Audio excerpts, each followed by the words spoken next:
Mare? O pare, tanghaling tapat palakad-lakad ka. Pwede ba kitang maistorbo saglit? Ano ba yun pare? Halika, pasok ka. Inutusan ako ni kumare mo, Mare.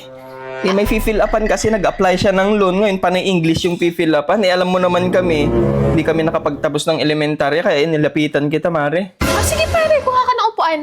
Tignan ko nga pare, kunin mo yung upuan. Ay, madali lang to pare. Sige, kunin mo yan. Ikaw lang magsulat at pangit yung penmanship ko. Sige, Mare. O sige, tanungin mo na ako pare. Mare, region. Region, yan yung tinatanong kung Catholic ba kayo, o born again, o iglesia. Catholic, Mare. O, isulat mo dyan. Dali lang yan pare. Ganito yung spelling niya, Mare. Oo, tama yan pare. Extension, Mare. Extension, tinatanong yung mga extension nyo sa bahay kung ilan ba. Ay, 7, Mare. O, isulat mo 7. Street, Mare. Street, tinatanong kung street ba yung buhok ni Mare o kulot. Ay, kulot, Mare. Ay, lagay mo kulot. Dependence, Mare. Dependence. Ay, hindi. Skip mo na yan, pare, kasi depende sa'yo kung sasagutan mo, kaya dependence. Ay. Tin number, Mare. Tin number, isulat mo 11. 11? Oo, kasi ang susunod sa tin, 11. Ganun. Tin 11. Citizenship, Mare. Citizenship, senior. Senior? Oo. Senior.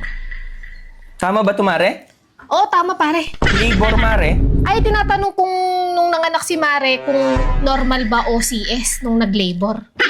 Ay, normal, Mare. Oo, sulat mo normal. Ma-approve na kayo dyan, pare. Hahatian nyo ba ako dyan, pare? Mare, huwag ka mag-alala. Basta ma-fill upan lang to ng maayos. Zip code, Mare. Ayan yung sa pinagtatrabahoan ni Mare kung ilan ba ang sip-sip na katrabaho niya, kaya sip code. 4 sila, Mare. Ay, sulat mo 4. Mga sip-sip kasi sila. Purpose, Mare. Purpose, tinatanong dyan kung nakapag-purpose ka na ba kay Mare bago kayo kinasal. Ay, oo, Mare. Tapos na. Yes ka mo na lang. Yung sex, Mare. Ay, tinatanong kung kailan ang huling sex nyo ni Mare. Kagabi, Mare. Ay, sulat mo last night. Last night. Yun lang naman, Mare. Uy, lang pala pare. Sigurado ma-approve yan, pare. Sige, Mare. Salamat, ha? Pare, yung hati ko dyan ha, pag Oo, na-approve yung loan nyo ha. Oo, wag ka mag-alala. Salamat, Mare. Sige pare, walang anuman. English major ako eh.